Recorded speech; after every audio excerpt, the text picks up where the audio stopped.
Prendre Dora et puis on revient. Aboubacar Dora Koïta, bonjour.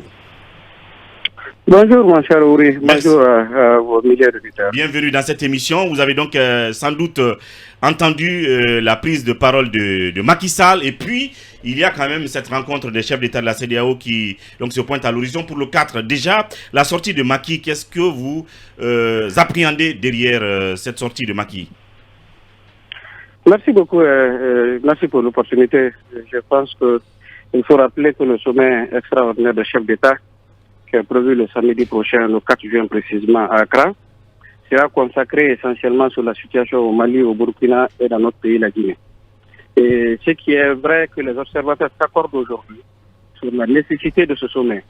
Mais le plus important, à mon sens, sera sa capacité à prendre des mesures appropriées pour recadrer ces différentes transitions qui sont ouvertes dans la sous-région.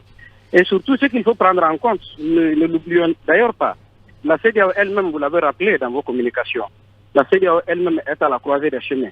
Et elle a aujourd'hui intérêt à trouver des réponses cohérentes et efficaces face aux problèmes qui sont posés. En ce qui concerne les questions et les positions que la CEDEAO adopte face au coup d'État dans la sous-région, rappelons que le principe de tolérance zéro de cette même CEDEAO pour l'accession au pouvoir par des moyens inconstitutionnels s'applique aussi à notre pays, au Mali, au Burkina Faso, conformément aux dispositions du protocole additionnel de 2001 de cette même institution relative à la démocratie et à la bonne gouvernance qui a été adoptée à Dakar. Et je pense que les positions, vous êtes des journalistes, les positions qui sont déjà exprimées par l'Union africaine, par les Nations unies et la communauté internationale indiquent clairement que ces différentes institutions emboîteront le pas à la CEDEAO et quand la CEDEAO va prendre des décisions par rapport à ça. Ce qui est d'ailleurs important en termes de sujet, parce que la question qui divise, c'est la question portant sur le retour à l'ordre constitutionnel. Je pense qu'à ce niveau-là, moi j'avais déjà dit il y a longtemps, cette question doit en réalité être traitée avec beaucoup d'objectivité, beaucoup de responsabilité, parce qu'elle doit être l'objectif principal et incontournable de toutes ces transitions. Et d'ailleurs, ça doit être la boussole de ces différentes transitions. Je pense que moi, personnellement, je suis de ceux-là qui pensent qu'il y a urgence de recadrer et de recentrer le contenu des différentes transitions qui sont ouvertes dans les différents pays, tout en gardant à l'esprit qu'il n'y a pas de temps à l'apprentissage, ni de la place pour la maturité. Si cela est entendu, un certain nombre de dispositions doivent être prises dans ce sens-là pour accompagner le déroulement de la période transitoire afin de nous permettre de réaliser les résultats escomptés à la fin du compte.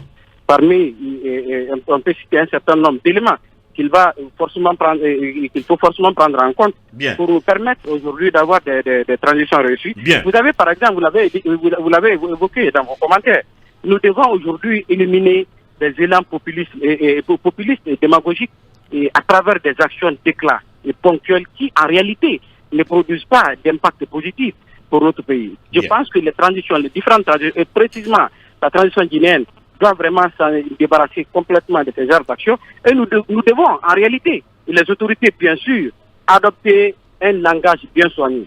Ça, il faut le dire, parce que je ne suis pas d'accord avec un certain nombre de commentateurs par rapport aux différents discours qui se tiennent aujourd'hui. Parce que ces discours-là n'arrangent pas notre transition, ces discours-là n'arrangent pas notre pays. Et nous, au niveau de la société civile, il n'est pas question d'abandonner cette transition. Nous allons accompagner la transition, mais l'accompagnement ne sera pas démagogique. L'accompagnement que la société civile doit faire doit être responsable. Et ça nous permettre de nous regarder en face en Guinée et de nous dire un certain nombre de vérités pour nous permettre d'avoir une transition réussie, une transition à la hauteur de nos attentes les plus profondes et les plus légitimes. Aboubacar Dora Koïta, vous êtes président de la jeunesse CEDEAO, ce qui veut dire que vous connaissez plus ou moins CEDEAO Guinée. Donc vous connaissez l'institution. Quand Macky dit pour la Guinée, la CEDEAO va devoir prendre des mesures. 1, 2. Il dit une transition par définition n'a pas vocation à s'éterniser et on sait que nous avons une durée qui s'assimile pratiquement à un mandat électif.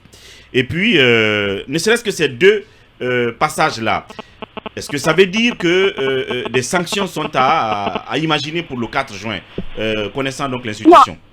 En réalité, M. Ouri, nous, notre volonté, nous l'avons toujours exprimée. Nous ne souhaitons vraiment pas que notre pays soit sanctionné. Mais le discours de Macky, quand tu fais une interprétation de ce discours, ça veut dire que l'institution est sur l'élan là. Il va falloir que les autorités prennent la mesure de cette situation. Et je l'ai dit tout à l'heure, en adoptant des langages appropriés, en faisant des démarches, ils ont l'habitude de faire ces démarches-là. Je pense qu'il est important aujourd'hui parce que notre pays ne peut pas vivre dans l'isolement. Soyons clairs là-dessus. Nous devons tout faire aujourd'hui pour éviter des sanctions à ce peuple qui a tant souffert. Et aujourd'hui, il est important d'analyser ces discours qui sont tenus et de mener des actions pour répondre efficacement à ces discours et pour éviter à notre pays d'éventuelles sanctions. C'est extrêmement important. Je pense qu'il faut le traiter. Le procès de la CEDEAO, vous l'avez fait tout à l'heure. Je pense que le procès de la CEDEAO a toujours été fait. Et nous continuerons à faire ce procès-là. Voilà. Partout où nous nous trouverons. La CEDEAO est à la courage de chemin. La CEDEAO doit revoir un certain nombre de choses et sur le fonctionnement, sur la prise des positions et sur beaucoup de sujets. Ces questions-là sont déjà connues et nous ne cesserons jamais de les dénoncer par écrit et par tous les moyens possibles. Mais en réalité, nous devons nous conformer aux principes. Je parle des différents pays aujourd'hui qui sont dans la transition. Nous devons nous conformer aux principes, nous devons respecter les institutions. Nous devons faire de telle sorte que le langage qui doit être utilisé par nos autorités soit un langage qui nous protège, qui protège le peuple de Guinée et qui peut nous éviter d'éventuelles sanctions. Parce que nous ne voulons pas subir ce que le Mali a subi. Bien. Vous voyez aujourd'hui ce que les autorités maliennes sont en train de faire en termes de démarche pour que les sanctions puissent être levées. Je pense qu'il y a un certain nombre de... Nous n'avons pas besoin aujourd'hui d'aller à une mauvaise école. Nous devons apprendre à bien marcher et à faire de cette transition une opportunité qui va nous permettre d'aller de l'avant, mais ça doit être fait avec beaucoup de responsabilité, beaucoup d'efficacité. Voilà. Alors, peut-être dernière question. Je ne sais pas, est-ce que vous avez dit qu'il ne faudrait pas que le pays prenne ses sanctions, mais en amont, faudrait-il qu'il y ait des démarches. Est-ce que vous, dans ce sens-là, vous menez des démarches de société civile auprès des chefs d'État de la CEDEAO ou de la Commission, ou est-ce que vous venez auprès de la junte pour qu'elle enclenche cette démarche-là d'avant-clash, on peut dire comme cela, parce qu'il faut s'attendre à ce clash-là. Dernière question. Vous vous souvenez, officiellement, la dernière fois, nous avons fait un communiqué où nous avons demandé à la CEDEAO de sous-sortir un certain nombre de choses. Vous vous rappelez, ce communiqué a été rendu public. Il y a ces démarches qui sont officielles. Mais ce que nous pouvons dire, rassurer les uns et les autres, tous les moyens dont nous disposons, directement ou indirectement, formellement et informellement, nous mettons tout en œuvre pour que notre pays puisse éviter des sanctions. Bien. Je pense que c'est ce qu'on peut faire en tant que Guinéen, en tant que patriote pour notre pays. C'est ce que nous faisons. Bien. Mais ces efforts qui sont conjugués par les uns et les autres, ils doivent être accompagnés, doivent être guidés par ce que les autorités font. Bien. Mais quand on écoute aujourd'hui un certain nombre de discours, je pense que ça décourage. Ces discours-là ne doivent pas être tenus. Je pense que nous sommes à une période de transition. Les gens doivent prendre la mesure de cette situation que nous sommes en transition. Nous ne sommes pas dans une période normale là. Et en ce moment, maintenant, il faut adopter un langage approprié pour éviter à notre pays des sanctions et pour nous permettre d'avoir une transition. Je l'ai dit tout à l'heure, nous n'allons jamais abandonner cette transition. Bien. Nous allons accompagner la transition. Mais l'accompagnement là ne peut pas être démagogique.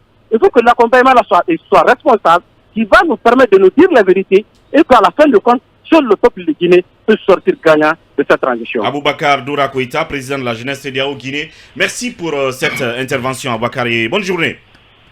C'est un devoir, merci à vous. Merci beaucoup.